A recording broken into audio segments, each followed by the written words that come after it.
Assalamualaikum warahmatullahi wabarakatuh. Kami dari kelompok 2 kelas 2A akan mempresentasikan mengenai radioterapi. Di sini kami akan membahas mengenai pendahuluan, latar belakang, rumusan masalah, tujuan penelitian, manfaat penelitian, metode penelitian, kesimpulan, dan juga penutup. Berikut akan disampaikan oleh rekan saya. Teman-teman, pernahkah kalian membayangkan bagaimana kanker bisa diobati tanpa melakukan sebuah operasi? Salah satu caranya adalah dengan radioterapi. Radioterapi adalah metode pengobatan kanker yang menggunakan radiasi seperti sinar X berenergi tinggi untuk merusak DNA sel kanker. Tujuannya adalah menghentikan pertumbuhan dan penyebaran sel kanker tanpa merusak jaringan yang sehat di sekitarnya. Cara kerja radiasi. Yang pertama ada penyinaran linear atau yang biasa disebut dengan linear accelerator. Pada teknik IMRT, intensitas berkas radiasi dapat diatur secara presisi menggunakan multi-leaf collimator atau yang biasa disebut dengan MLC. Sehingga bentuk dan distribusi dosis dapat disesuaikan dengan kontur tumor. Yang kedua ada mekanisme efek radiasi pada sel kanker. Kerusakan DNA ini dapat menyebabkan sel kanker kehilangan kemampuan untuk membelah dan akhirnya mati. IMRT memungkinkan distribusi dosis yang lebih homogen dan presisi pada target, sehingga perlindungan optimal pada organ sekitar, misalnya seperti paru-paru, jantung, dan spinal cord. Teknik ini sangat bermanfaat untuk kanker yang letaknya sulit dijangkau atau dekat dengan organ vital. Tantangan pada radioterapi. 1. Menentukan dosis radiasi yang tepat agar efektif membunuh sel kanker tanpa merusak jaringan sehat di sekitarnya. 2. Melindungi organ vital yang berdekatan dengan area terapi agar tidak terkena radiasi yang berlebihan. 3. Mengatasi resistensi tumor terhadap radiasi seperti yang terjadi pada kanker nasofaring. 4. Mengurangi efek samping radioterapi seperti kulit kering, kelelahan, dan penurunan sel darah yang dapat mempengaruhi kualitas hidup pasien. 5. Keterbatasan infrastruktur dan waktu tunggu yang lama untuk mendapatkan terapi, khususnya di Indonesia dengan jumlah fasilitas yang masih belum ideal dibanding kebutuhan pasien. 6. Menjamin keamanan dan kualitas layanan melalui audit dosimetri dan pengawasan ketat agar dosis yang diberikan akurat dan risiko kesalahan minimal. 7. Pengembangan teknologi baru seperti terapi proton dan penggunaan kecerdasan buatan untuk meningkatkan akurasi dan efisiensi terapi masih dalam tahap adaptasi dan implementasi. Selanjutnya yaitu prinsip 5R, yaitu radiosensitivitas. Definisi radiosensitivitas adalah tingkat kerentanan relatif sel, jaringan, atau organ terhadap kerusakan akibat radiasi ionisasi. Faktor-faktor yang mempengaruhi radiosensitivitas diantaranya tingkat proliferasi sel atau kecepatan pembelahan sel. Yang kedua, derajat diferensiasi sel atau sel kurang ratang lebih sensitif. Yang ketiga, fase siklus sel saat terpapar radiasi, yaitu pada saat fase M paling sensitif, pada fase S paling resisten. Dan yang ketiga, peran oksigen.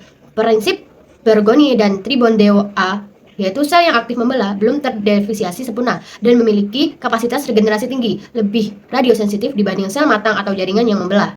Implikasi klinis, yaitu sel kanker yang cepat membelah dan kurang terdiferensiasi cenderung lebih radiosensitif. Penentuan dosis radiasi optimal bertujuan untuk memaksimalkan kerusakan tumor dan meminimalisasikan efek samping pada jaringan sehat. Variasi radiosensitivitas terhadap individu, yaitu faktor genetik memengaruhi respon, terapi radiasi dan risiko efek samping. Dan strategi terapi radiasi yaitu memberikan dosis tervaksinasi atau dosis kecil bertahap untuk memungkinkan pemulihan jaringan sehat sekaligus menghancurkan sel kanker. Selanjutnya yakni reoxygenation, merupakan mekanisme ketika kadar oksigen dalam sel tumor mengalami peningkatan selama jeda antar sesi pemberian radiasi yang bertujuan agar sel tumor lebih peka terhadap radiasi dan meningkatkan efektivitas terapi radiasi. Gambar ini menjelaskan bahwa reoxygenation merupakan strategi vaksinasi radioterapi, yaitu membagi dosis radiasi dalam beberapa sesi. Hal ini memungkinkan tumor untuk bernapas kembali sehingga lebih banyak sel menjadi sensitif terhadap terapi berikutnya. Selanjutnya adalah redistribusi, adalah perubahan distribusi sel dalam siklus sel setelah penyinaran. Setelah penyinaran pertama atau fraksi pertama, banyak sel dalam fase sensitif M atau G2 akan mati. Kemudian sel-sel dalam fase resisten atau S memasuki fase sensitif atau M, sehingga fraksi kedua lebih efektif. Prinsip redistribusi diimplementasikan dengan memastikan posisi yang sama setiap sesi penyiaran, yang dimungkinkan oleh penggunaan base spread orbit. Selanjutnya yaitu repair. Repair dalam radioterapi adalah proses perbaikan kerusakan DNA sel yang terjadi setelah sel terkena radiasi. Radiasi dalam radioterapi bisa merusak DNA sel dan kerusakan ini bisa diperbaiki oleh tubuh, terutama pada sel-sel normal. Sel normal umumnya dapat memperbaiki perbaikan diri dengan baik dan sempurna, tetapi sel kanker justru rentan terhadap radiasi dan jika terkena radiasi sel kanker mudah rusak dan mati. Oleh karena itu dalam radioterapi dosis radiasi biasanya diberikan secara bertahap atau disebut fraksionasi supaya sel normal bisa melakukan repair dan sel kanker akan rusak dan mati. Baik, selanjutnya saya akan menjelaskan mengenai repopulasi dalam radioterapi atau terapi radiasi. Repopulasi sendiri adalah proses regenerasi sel setelah terpapar radiasi yang terjadi ketika sel tumor maupun sel normal tersebut mulai memperbanyak diri kembali setelah sebagian selnya dihancurkan oleh radiasi. Kita ambil contoh sebagai sel tumor. Nah, sel tumor ini dia akan mengalami repopulasi dalam 3 karakteristik. Yang pertama ada accelerated repopulation, yaitu sel tumor tersebut bisa mempercepat pembelahannya setelah beberapa minggu dilakukan terapi sehingga mengurangi efektivitas dari radiasi. Lalu yang kedua ada tumor doubling time, yaitu waktu yang dibutuhkan sel tumor untuk berlipat ganda sehingga mempengaruhi responnya terhadap radiasi. Lalu yang ketiga ada fraksinasi radiasi, di mana pada low dose rate repopulasi tersebut akan kurang signifikan pada sel tumor, sedangkan untuk repopulasi yang terjadi pada dose rate itu antar fraksinya akan lebih besar dan dapat mempengaruhi hasil dari terapi yang telah dilakukan. Sehingga untuk mengoptimisasi hal tersebut perlu dilakukan optimisasi jadwal radiasi untuk menghambat proliferasi sel tumor. Selanjutnya, studi kasus dan pembahasan.